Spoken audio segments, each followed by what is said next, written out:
چلے اسی تنخواہ میں سے جب بندہ بڑے بیٹے کی شادی کر کے بہو بیاہ کے لے آئے تو پھر بھی کام چلتا ہے، اور جب اس بیٹے کو اللہ بچے عطا کر دے تو اسی گھر میں، اسی آنگن میں، اسی چھت کے نیچے کام چلتا ہے، تو پھر تو مان جانا کہ چلانے والا تو نہیں، چلانے والا کوئی اور ہے۔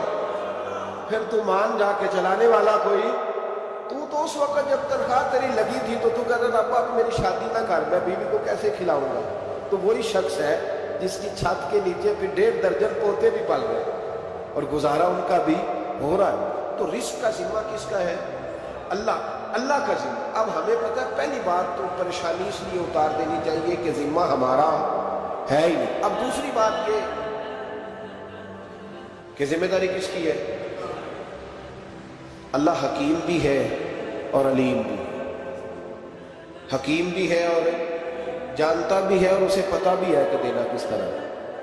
اب ہم پتہ کیا کہتے ہیں؟ کہتے ہیں وہ جو بندہ پجاروں میں بیٹھا ہے وہاں اسے نہیں بیٹھنا چاہیے، وہ میرا حق تھا۔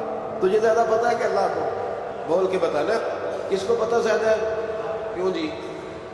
تو آپ اصل ٹینشن پتہ کب لگتی ہے؟ جب بندے کہتے ہیں نہیں وہ پجاروں میری تھی، میرا حق تھا۔ وہ جب گزرتی ہے نا پاس سے مہران کے تو مہران والا ٹینشن بڑی لیتا ہے، حالانکہ اللہ کو زیادہ پتہ ہے کہ وہ حق۔ ایک بات اپنے ذہن میں یاد رکھ لے، رٹ لے کہ جو میرے لیے بہتر تھا میرے رب نے مجھے دے دیا، تو بات ختم ہو گئی۔ بس وصل اچھا ہے نہ فراق اچھا ہے، یار جس حال میں رکھے وہی حال اچھا ہے۔ بس جو میرے حق میں بہتر تھا میرے رب نے مجھے، مسئلہ یہ ہے کہ تو اس پہ راضی ہونے کو تیار نہیں۔ حضرت علی کرم اللہ تعالیٰ وجہ الکریم نے میرے نبی پاک کی ایک حدیث بیان کی ہے، اور جناب علی جب یہ حدیث بیان کیا کرتے تھے تو حضرت مجاہد فرماتے ہیں یوں لگتا تھا کہ جیسے حضرت علی ہمیں ہر پریشانی سے نکال رہے۔ مولا علی شیر خدا رضی اللہ تعالیٰ عنہ فرماتے ہیں کہ مجھے میرے نبی پاک صلی اللہ علیہ وسلم نے ایک طریقہ دیا تھا ٹینشن فری ہونے کا۔ آپ فرماتے ہیں مجھے تو بڑا راس آیا ہے، تم بھی اگر کر لو گے تو تمہیں بھی فائدہ دے گا۔ اب وہ کیا؟ حضرت علی کہنے لگے محبوب علیہ السلام نے فرمایا تھا لوگوں تم اللہ کے دیے ہوئے تھوڑے رزق پہ راضی ہو جاؤ، وہ تمہاری تھوڑی عبادت سے تم سے راضی ہو جایا کرو۔ بس تم 2 نفل بھی پڑھو گے تو اللہ راضی ہو جائے، تم 1 رکوع بھی سویرے اٹھ کے پڑھو گے تو وہ راضی ہو جائے، وہ تمہارے 313 درود شریف سے راضی ہو جائے گا، تم اس کے دیے ہوئے تھوڑے رزق سے راضی ہو جائے۔ ٹینشن اس لیے ہوتی ہے کہ ہم راضی نہیں جو اس نے ہمیں دیا۔ وہ حال من مزید کی جو دوڑ ہے نا، حال من مزید کی، بے قدرہ تجھ قدر نہ جاتی، کیتی خوب تسلی ہو، دنیا دار پجاری زردے، کتیاں دے گل ٹلی ہو، بک بک روشن اکھیاں تکیوں ویگ حویلی کلی ہو، تے کوچ نصیر اساں جد کیتی پہ جانی تھر تھلی ہو۔ تو یاد رکھیں یہ جو ہے نا مصیبت کے مار با آت کو نگاہ، وہ سامنے والا پلاٹ میرے گھر کے سامنے ہے گھر کے سامنے، پر رجسٹری میرے نام کیوں ہے؟ یہ مصیبت سانس نہیں لینے دیتی۔ موٹر سائیکل کھڑی کرتا ہے نا جب آ کے دکان سے روٹی کھانے آتا ہے، دفتر سے گھر آتا ہے، کاروبار سے آتا ہے، تو جہاں موٹر سائیکل کھڑی کرتا ہے وہ ٹینشن بڑی ہے کہ کبھی میری ہو جائے نا یہ والی جگہ، تو میں یہاں بھی بورڈ لگاؤں اپنے نام۔ اس نے مالی پریشانی پیدا کی۔ تو جس حال میں ہے، کیونکہ تو نے اپنا یہ حال خود نہیں بنایا، جس نے بنایا ہے وہ بڑا بہتر جانتا تھا کہ تو اسی حال میں اسے اچھا لگتا ہے۔ تو اسے اسی حال میں، ایک بزرگ تھے تو ان کی طبیعت بڑی علیل ہو گئی، بیمار ہو گئے، تو اللہ نے آزمائش کی تو کیڑے پڑ گئے وجود میں۔ ایک کیڑا یہاں سے کھا رہا تھا، اللہ والے بڑے راضی رہتے ہیں اس کی رضا پہ، تو کیڑا یہاں کھا رہا تھا تو نیچے گر گیا، تو بابا جی نے اٹھا کے پھر وہاں رکھ لیا، کہنے لگے جب اس نے تیری ڈیوٹی مجھے کھانے کی لگائی ہے تو میں اس بات پہ راضی ہوں تو نیچے کیوں گرتا ہے؟ بٹ ٹھیک ہے کھا، جب اس نے تجھے ڈیوٹی جو تیری لگائی۔ سالبہ بن عبد الرحمن ایک صحابی تھے، سالبہ نبی پاک صلی اللہ علیہ وسلم کی خدمت میں آئے، کہنے لگے یا رسول اللہ صلی اللہ علیہ وسلم غربت بڑی ہے، میرے لیے دعا کریں اللہ زیادہ مال دے۔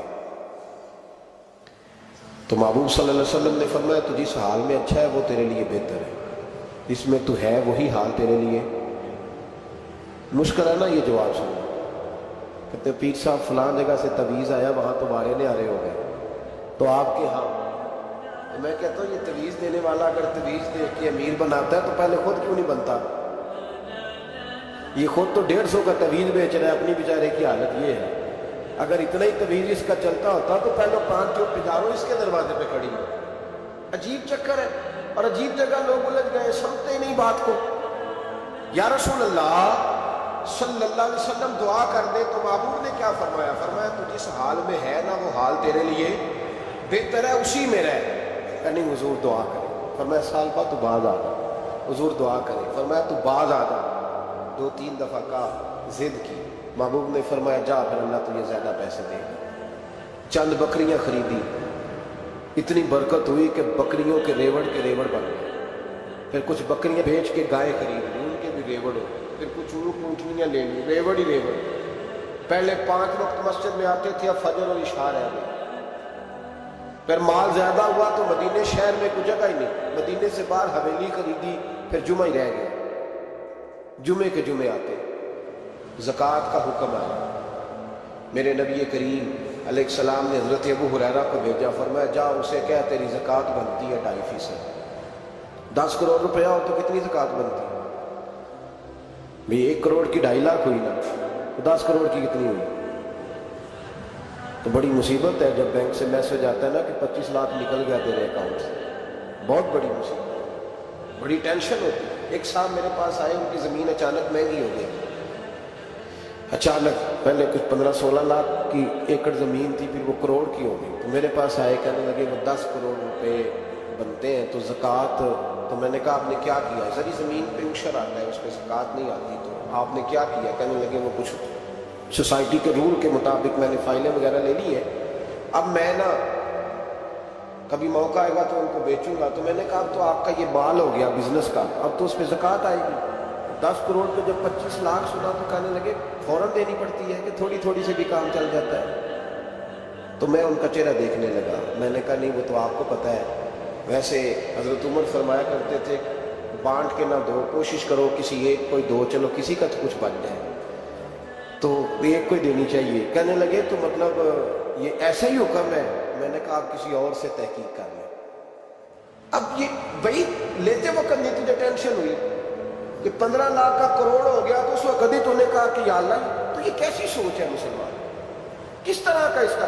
ہمارے یہاں جب کسی آدمی پہ حالات خراب ہوتے ہیں نا تو سب سے پہلے وہ اس طرح کرتا ہے کہ جو میں کہیں اللہ کے راستے میں دیتا ہوں پہلے اسے بند کروں۔ جس راستے تجھے آ رہا تھا پہلے تو نے وہ راستہ بلاک کیا۔ حضرت اسماء بنت ابی بکر صدیق کہتی ہے میں حضور کو مسجد کے لیے، ادارے کے لیے، صحابہ صفحہ کے لیے کچھ دے رہی تھی، تو میں نے گننا شروع کیا تو حضور مسکرانے لگے۔ حضور مسکراتے کیوں ہیں؟ تو فرماتے لگی، محبوب فرمانے لگے اسماء اللہ کے راستے میں گن گن کے نہ دیا، ورنہ وہ بھی تجھے گن گن کے دے گا، تو اس کے راستے میں بے حساب دے، وہ بھی تجھے بے حساب ہی عطا فرمائے۔ لیکن پہلے یہ والا پہلے دروازہ بند کرو، یہاں سے پیسے ختم ہو رہے ہیں۔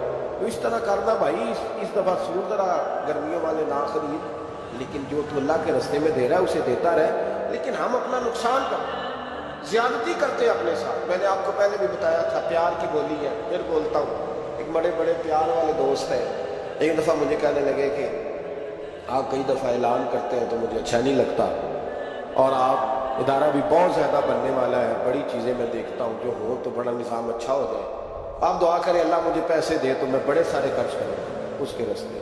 تو میں نے کہا یا اللہ اسے 10 کروڑ دے، یہ 9.5 کروڑ تیرے راستے میں دے دے۔ تو چپ کر گیا، جس طرح آپ نہیں کر گئے سارے، چپ کر گیا وہ بھی۔ اس نے کہا جی نہیں جی انشاءاللہ کریں گے۔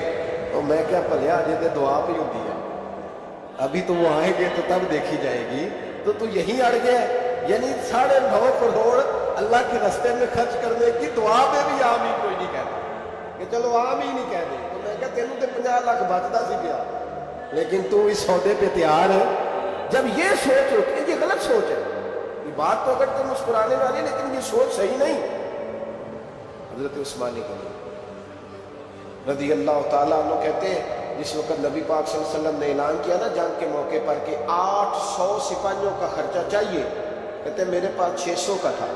یہاں ایک روایت میں حضور نے 1000 کا اعلان کیا تو میرے پاس 800 کا تھا۔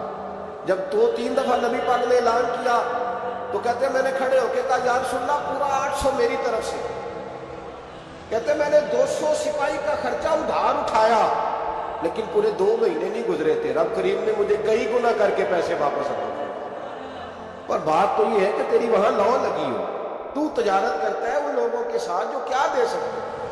تو سالبہ کے پاس حضور نے پیغام بھیجا، پہلے تو کہا تیرے لیے بہتر نہیں مال، جب اصرار کیا تو بڑی برکت ہو گئی، بڑا آیا تو فرمایا زکوٰۃ دے، 2.5 زکوٰۃ ہے۔ جب سوچا کہ 5 اونٹوں پہ ایک بکری جائے گی اور بڑا سارا مجھے دینا پڑے گا، اب جب غور کیا تو یہ تو نہ کہا کہ میں نہیں دیتا۔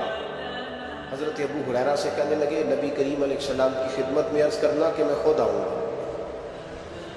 حضرت ابو ہریرہ نے آ کے عرض کی یا رسول اللہ صلی اللہ تعالی علیہ وسلم، حضور وہ کہتے تھے میں خود آؤں گا، تو کہتے ہیں محبوب نے ٹھنڈی سانس لی، فرمایا اسے کہا تھا کہ تیرے لیے مال بہتر نہیں، اب ہلاک ہو گیا، ہائے افسوس ہلاک ہو گیا۔ ان کو بھی تھوڑی دیر کے بعد احساس ہوا کہ یہ میں نے کیا کیا، نبی پاک کو کہہ دیا نہیں ہے، حضور کو کہہ دیا بعد میں آؤں گا۔ اب دوڑے آئے، عرض کی حضور میں سارا کچھ لے کے آئے، قبول کر لیں۔ محبوب نے فرمایا گویا بلال حبشی کی خشک کھجور بھی قبول ہے، اور صہیب رومی ایک اٹی بان کی لائے تو وہ بھی قبول ہے، اور عمار بن یاسر اور مصعب بن عمیر اگر 2 دینار دے جائیں اور کوئی پرانا جوڑا کسی سپاہی کے لیے چھوڑ جائے تو وہ بھی قبول ہے، لیکن تو اپنا لاکھوں لے کے چلا جا، تیرا کوئی نہیں قبول، معاف کر دے۔ فرمایا جا معاف کیا، پر پیسے لے کے نہ آنا۔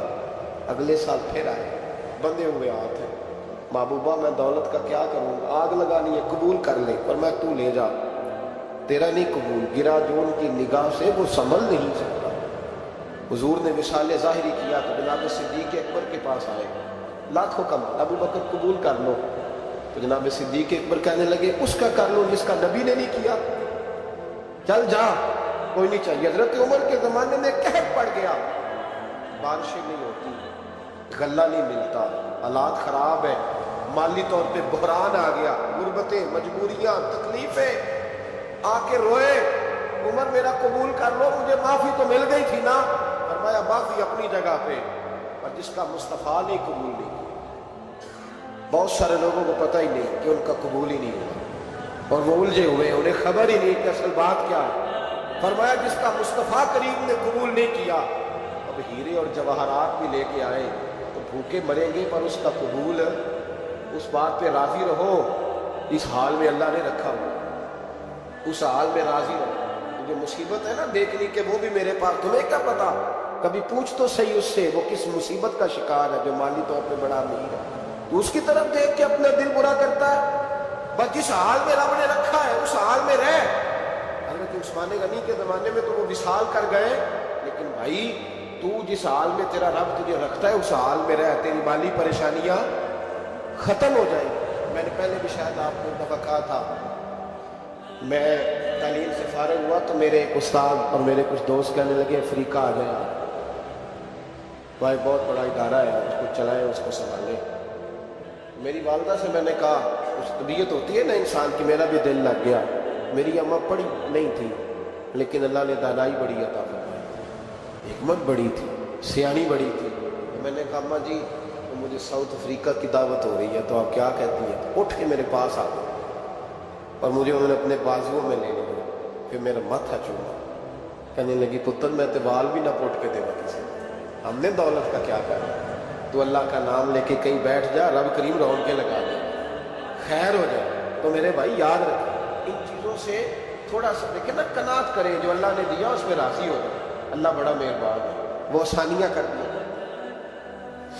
تو یاد رکھیں میرے رسول کریم علیہ السلام نے ایک تو ہمیں درس یہ دیا ہے کہ تو سمجھ جا، قرآن نے ہمیں بتایا ہے کہ روزی تیری ذمہ داری نہیں، روزی کس کی ذمہ داری ہے؟ اللہ کی۔ اور دوسری بات یہ کہ جو اللہ نے تمہیں دیا ہے اس پہ تو راضی ہو جا، تیری مالی پریشانیاں ختم ہو جائیں۔ اور پھر حضور صلی اللہ علیہ وسلم نے فرمایا مذہبی طور پر جب دیکھو تو آگے دیکھو، اور دنیاوی طور پر جب دیکھو تو پیچھے دیکھو، پریشانی ختم ہوگی۔ مذہبی طور پر جب دیکھو، جو 5 نمازیں پڑھتا ہے وہ تہجد پڑھنے والے کو دیکھے، اور جو تہجد پڑھتا ہے وہ اشراق چاشت پڑھنے والے کو دیکھے، اور جو بندہ اشراق اور چاشت پڑھتا ہے پھر اس کو دیکھے جو سارا دن مصطفیٰ پہ درود پڑھتا ہے۔